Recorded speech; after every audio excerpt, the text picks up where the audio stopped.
Olá, queridos alunos. O meu nome é Nadine Salomon, eu sou professora da disciplina de Direito Processual Civil aqui no Rico Domingues. E o tema que eu escolhi hoje para tratar com vocês bem rapidamente é o direito intertemporal voltado ao Código de Processo Civil de 2015.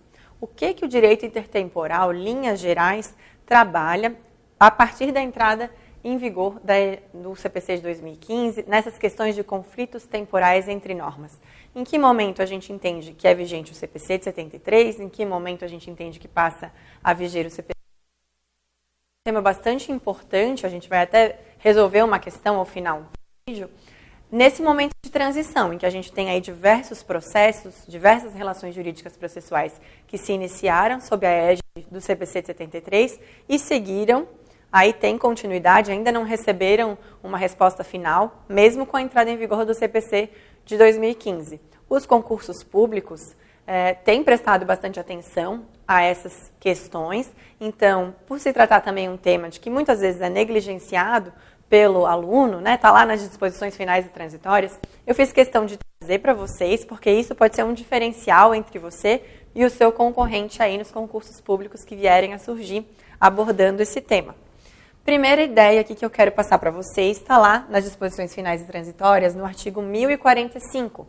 Ele diz que o CPC de 2015 entra em vigor após decorrido um ano da data de sua publicação oficial. A publicação oficial do CPC de 2015, no Diário Oficial, se deu no dia 17/3/2015. Então, decorrido um ano, entra em vigor o CPC de 2015. O ano de 2016... calhou de ser um ano bissexto. Então, ele tinha aí um dia a mais em fevereiro. Então, já que você começou a criar um debate aí ferrenho a respeito de qual dia seria o dia de início da vigência do CPC de 2015. Houve várias teorias. A teoria que foi a que prevaleceu é a que considerou a vigência do CPC de 2015 a partir do dia 18 de março de 2016.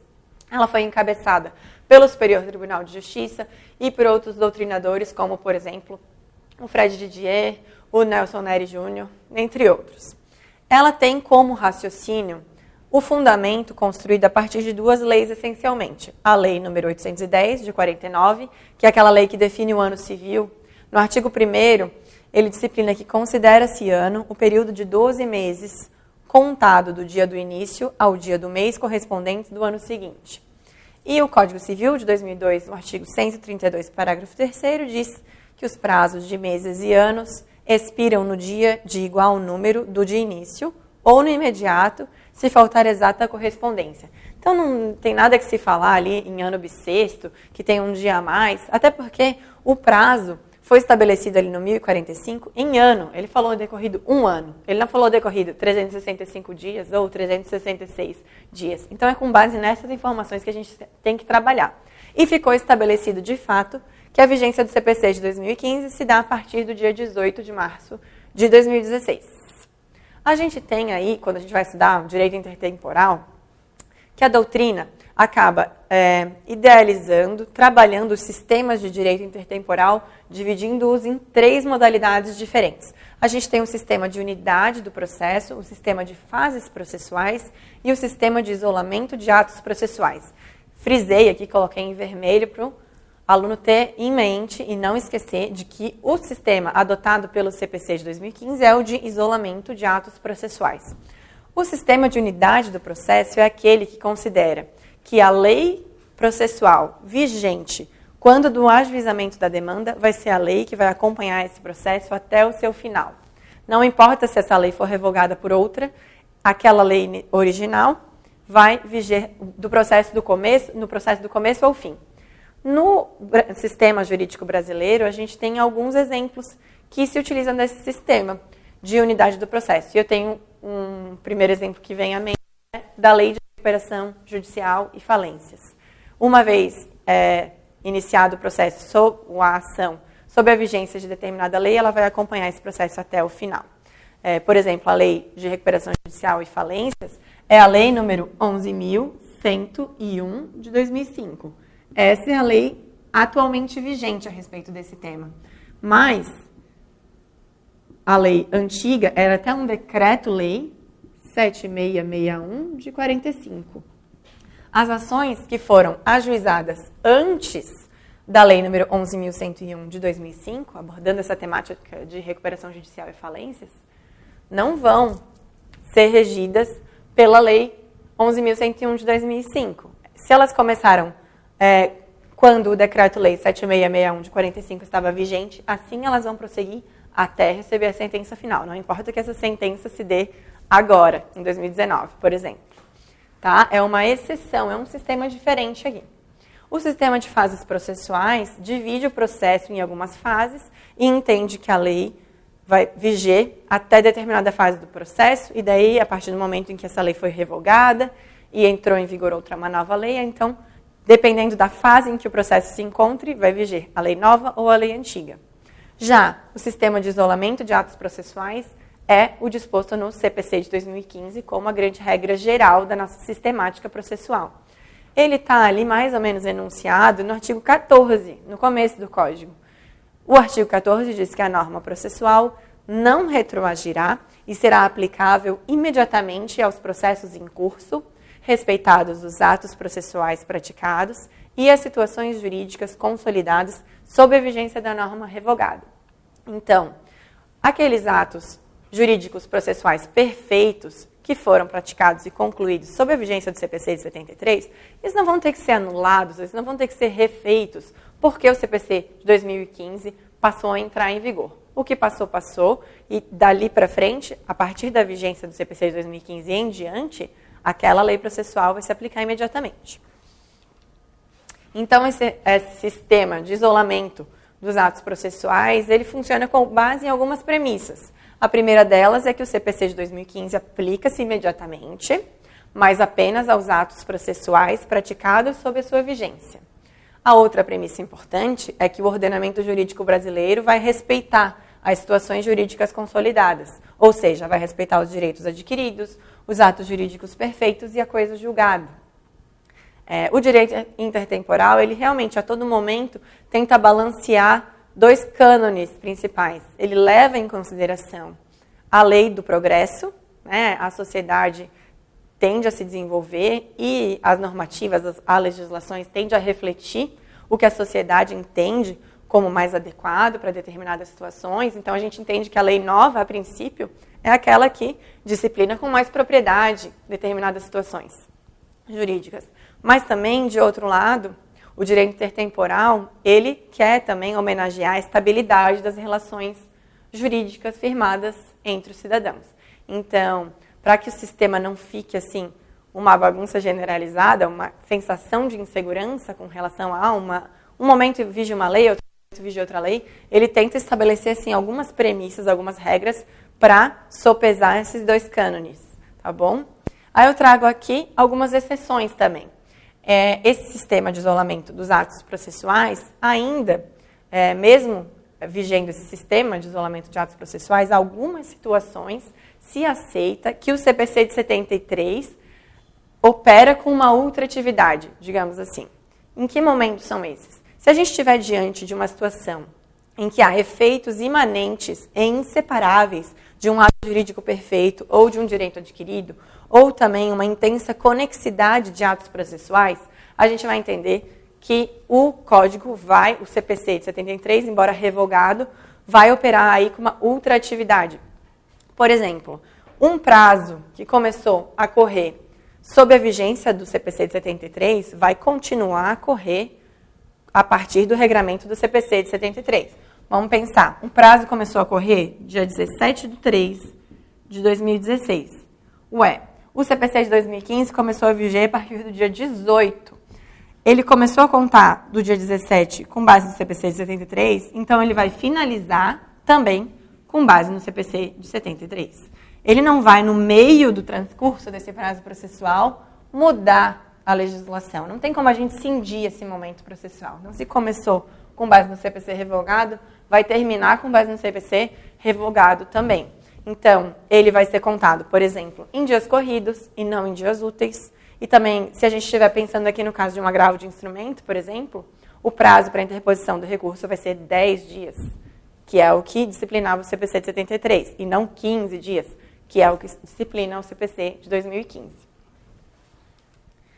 A gente tem uma outra situação também peculiar com relação à questão da aplicação das normas processuais envolvendo o direito intertemporal com relação ao direito probatório. Essa situação está disposta no 1047. Ele diz o seguinte, que as disposições de direito probatório adotadas neste Código, no CPC de 2015, aplicam-se apenas às provas requeridas ou determinadas de ofício a partir da data de início de sua vigência. Então, tomando esse mesmo exemplo aqui, se a parte requereu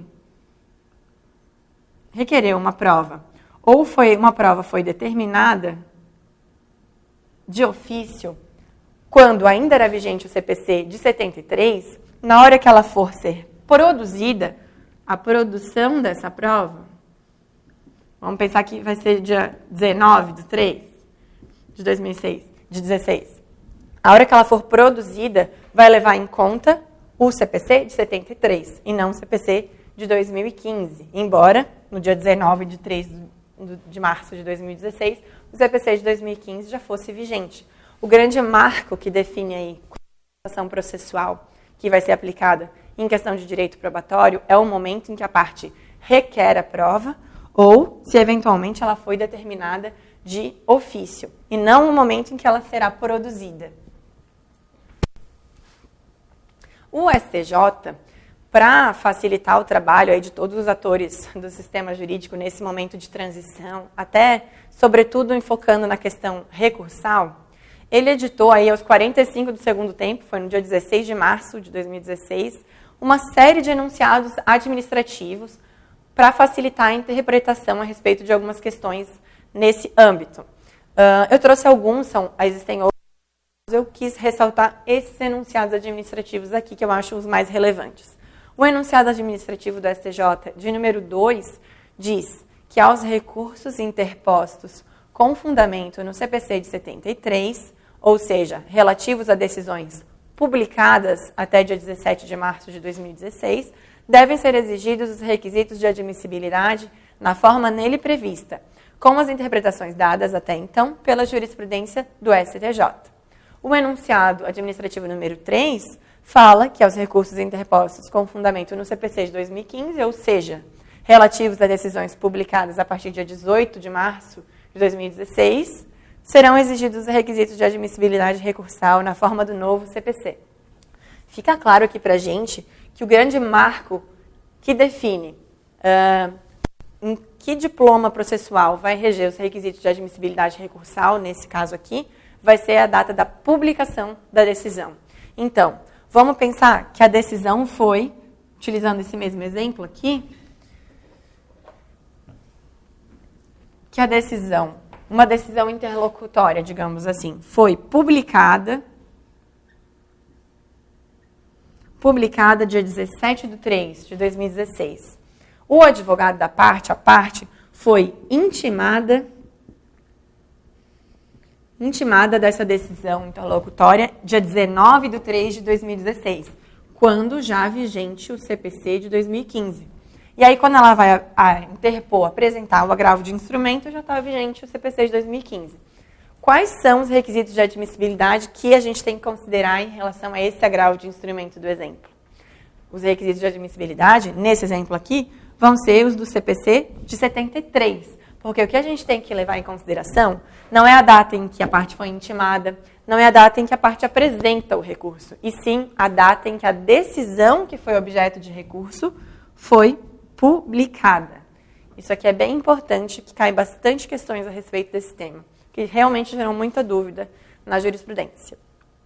Trouxe aqui, para a gente finalizar, uma questão recente, de 2015, para o cargo de promotor de justiça do Ministério Público do Distrito Federal, que engloba, de uma forma assim, resumida, tudo que a gente trabalhou até o momento. Ele fala que o novo CPC, aprovado pela Lei 13.105 de 2015, entrará em vigor a contar de um ano de sua publicação oficial, em substituição ao CPC de 73. E sobre a aplicação desse novo diploma processual, vamos julgar os itens a seguir. Vamos lá, vamos fazer de um jeitinho organizado aqui. Ele vai ter 5 itens. 1, 2, 3, 4 e 5. O primeiro item diz o quê? A prova requerida no processo antes da vigência do novo código, isto é, sob as regras legislativas do CPC de 73, ao ser produzida na vigência do CPC de 2015, regular-se-á pelo novo diploma legal. Aqui está justamente a questão do artigo 1047 que a gente tem que prestar atenção. Se a prova requerida foi requerida antes da vigência do novo código, ou seja, se ela foi requerida sob as regras legislativas do CPC, com base em que código, em que diploma legal ela vai ser produzida? Aqui o item 1 diz que ela vai ser produzida na vigência do CPC, regular-se-á pelo novo CPC. Não, a gente acabou de ver que esse item aqui está errado. Se ela foi requerida com base no CPC de 73, na hora em que ela tiver que ser produzida, ela vai ter que ser produzida com base no CPC de 73 e não no CPC de 2015. O item 2 diz que a contagem de prazos processuais em dias úteis, não mais em dias contínuos, estabelecida pelo CPC de 2015, incidirá nos prazos que iniciarão contagem a partir da vigência do CPC de 2015. Sim, isso eu falei com vocês expressamente agorinha há pouco. Então tá certo. Item 3. Ao entrar em vigor, o CPC de 2015 será aplicado aos processos que se iniciarem sob a sua égide, mantendo-se o CPC de 73 para reger todos os processos iniciados em data anterior à vigência do novo código. Não, né, gente? A gente viu ali que nós temos o sistema, o CPC de 2015 adota o sistema de isolamento de atos processuais. Então, se ele adotasse o sistema de unidade de processo, aí sim, de repente, esse item aqui poderia estar correto. A lei que começa vigendo em determinada ação segue com essa ação até o final. Mas o CPC de 2015 não adota essa disciplina. Ele adota a disciplina do isolamento dos atos processuais. Então, esse item aqui está errado. Vamos para o item 4. O item 4 diz que os atos processuais praticados sob a vigência do CPC de 73, em processos não sentenciados, por exemplo, a citação de empresas públicas e privadas, não serão renovados devido à vigência da nova disciplina processual do CPC de 2015. Bom, realmente, a teoria, né, o sistema de isolamento dos atos processuais entende que devem ser respeitados os atos jurídicos processuais perfeitos. Então, todos aqueles atos processuais que foram devidamente realizados, que respeitaram a normativa da lei vigente naquele momento, eles não têm que ser anulados, não têm que ser repetidos. A lei de 2015 passa a viger imediatamente, mas ela vai viger sobre todos os atos que precisarem ser realizados a partir dali.